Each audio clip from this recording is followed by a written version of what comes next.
city of Congo, a typical Russian merchant town, seems to have halted at the junction of times and continents, neither Asia nor Europe. At the outskirts there is an ice mountain, which is a plateau elevation with area about 10 square kilometers.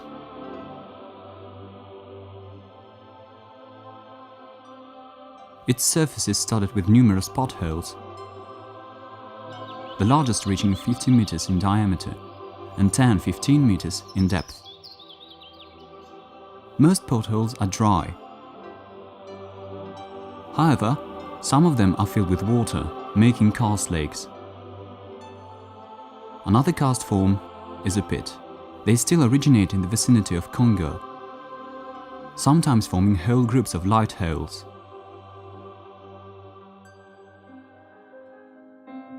Botanically, the ice mountain's originality consists in its being a relic islet of forest steppe.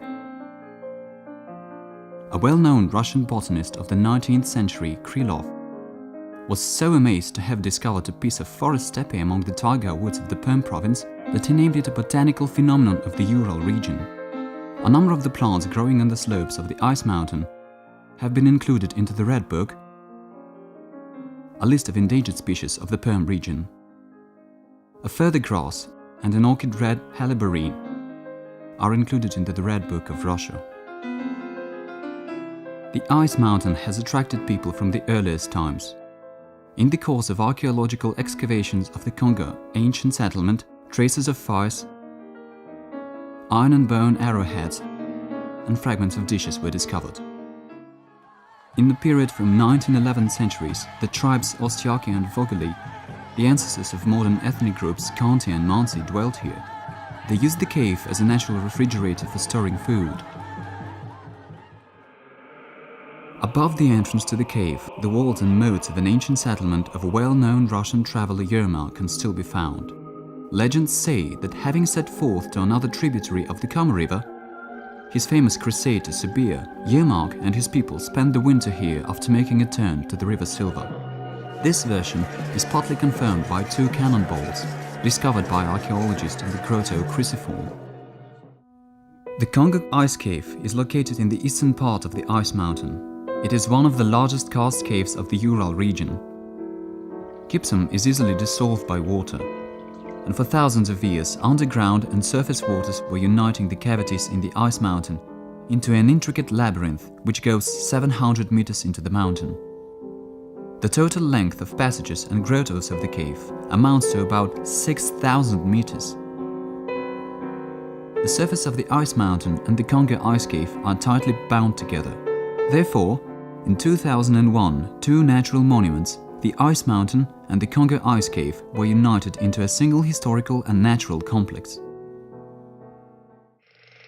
The first attempts to study the cave were undertaken in the 18th century. The founder of the Perm city, Vasily Tatishev, personally visited the cave. Later, in his papers, he proved for the first time the true hypothesis of the cave's origin as a result of the water's impact, and not the action of a terrestrial fire as it had been considered earlier. Many studies of the Congo cave begin with the phrase, "for the first time ever." Thus, Semyon Remizov, having undertaken in 1703 an expedition to Sibir by the order of Peter I, was the first to draw a detailed map of underground passages and grottos. The Remizov's draft was lost, but it was copied by more recent researchers and was included as an engraving into the encyclopedic editions of all the 12 universities of Europe existing at that moment. In 1733, Professor Gmelin for the first time carried out meteorological observation in the Congo cave. It is primarily the merit of the Russian scientists that the mankind ceased to fear the infernal flame and started to express scientific interest to underground caves.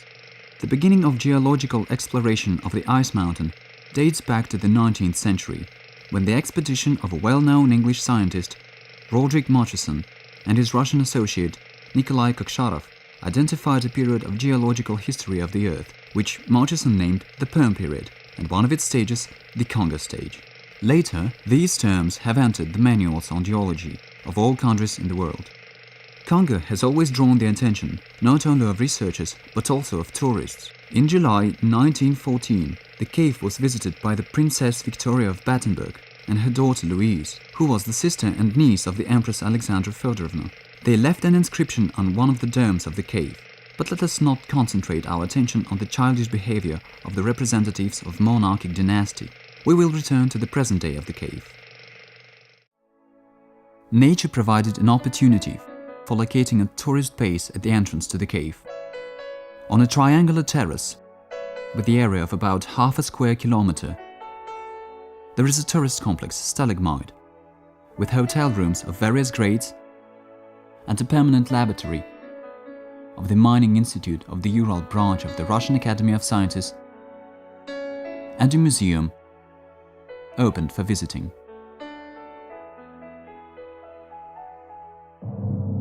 Tourists enter the cave through a 40-meter tunnel built in the first half of the last century, which allows maintaining the temperature in the cave and preserving its ice decorations.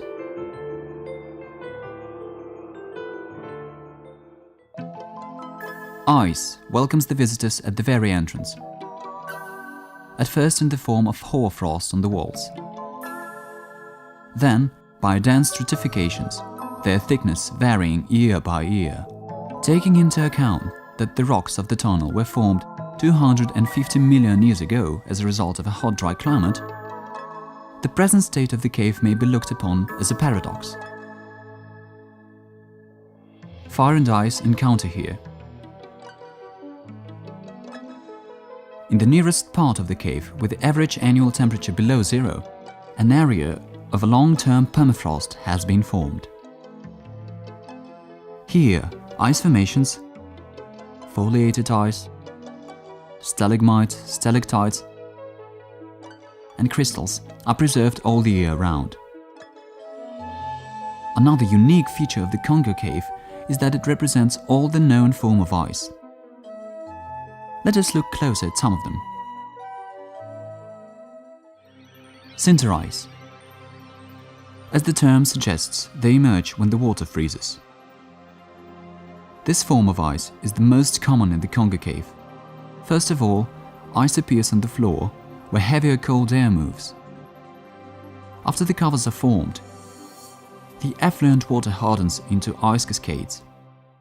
In the places where water drops fall from the domes, they can no longer penetrate the soil, so they freeze, growing stalagmites reaching 2 or 3 meters in height. Forming fanciful groups, they evoke numerous fantasies. It's just around you, in this cave.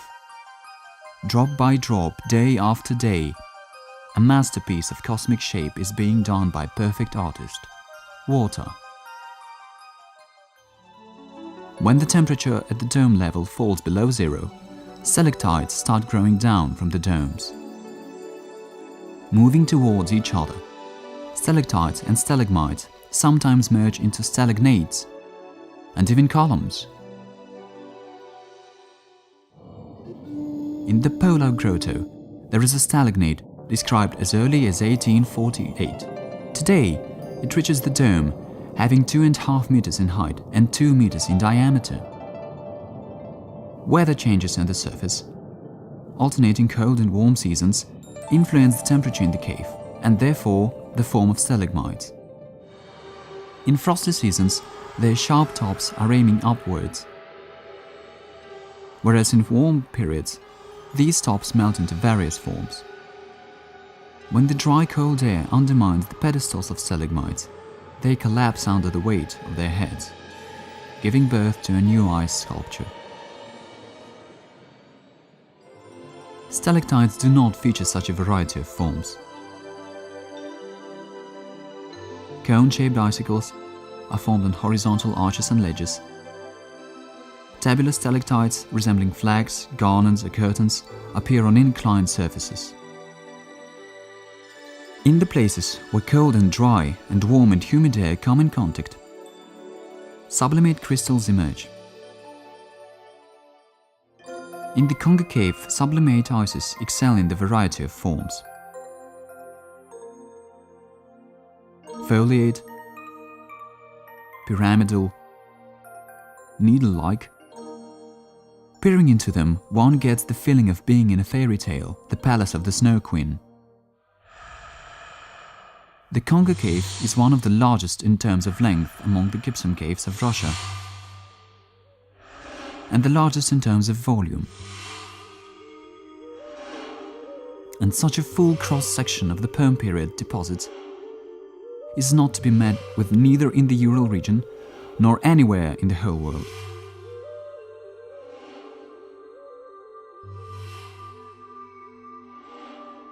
The underground labyrinth encompasses about 50 grottos.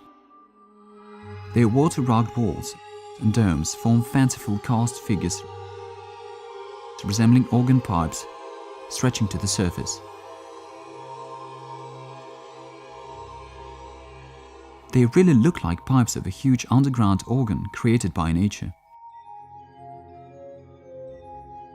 The height of some pipes reaches over 20 meters. Their width ranges from several centimeters to 10 meters. Pipes serve as a link between the surface and the horizontal passages of the cave. At the same time, organ pipes represent delayed action mines,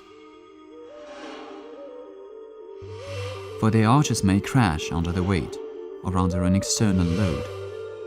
There are 146 organ pipes in the Congo Cave. The debris under them sometimes reaches 7 meters in height. In some cases, it completely blocks the passages of the cave. Landslides occurs every now and then. Collapsing, rocks create fanciful stone sculptures. There is a turtle in the ruins grotto, a rat in the Vishka or tower grotto,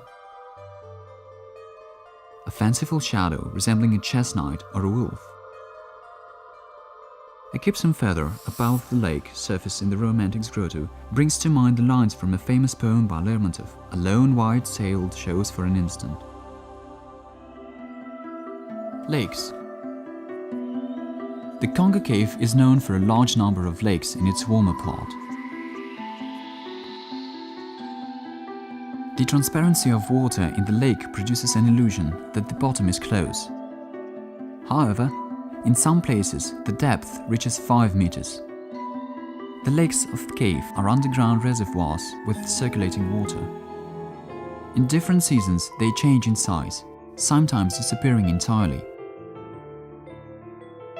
These lakes are attributed to cold and very cold water basins. They feature a common regularity. The average temperature of water in the lakes increases from 1 up to 5 degrees centigrade in proportion to their distance from the slope edges and entrances to the cave. The absolute maximum temperature, 5.5 degrees above zero, was registered in the lake located in the nation's Friendship Grotto. Besides, this lake is the largest one in the part of the cave open for excursions, and it can be crossed in a rubber boat. Some grottos are connected by underwater passages, which present a challenge even for an experienced scuba diver. Another notable feature is that the observations made for 40 years showed that the level of karst waters and underground lakes of the cave grow at a steady rate by approximately 0.02 of centimeter per year. The causes of this phenomenon have not been revealed yet. Among the currently known fauna species of the cave, the most interesting one is the Klebnikov's crawfish, named after the first guide and guardian of the cave. This is a blind, semi-transparent sandhopper which has adopted to living in cold, oxygenated waters. The sandhoppers live in clay grounds as they cannot withstand surface water. The sandhopper dwelling in the Congo Cave is not to be met with anywhere else in the world. At present, the Krangornik of Klebnikov Maximovich, that is the full name of the species, is the subject of active research by the biologists of the Perm University. Besides, there is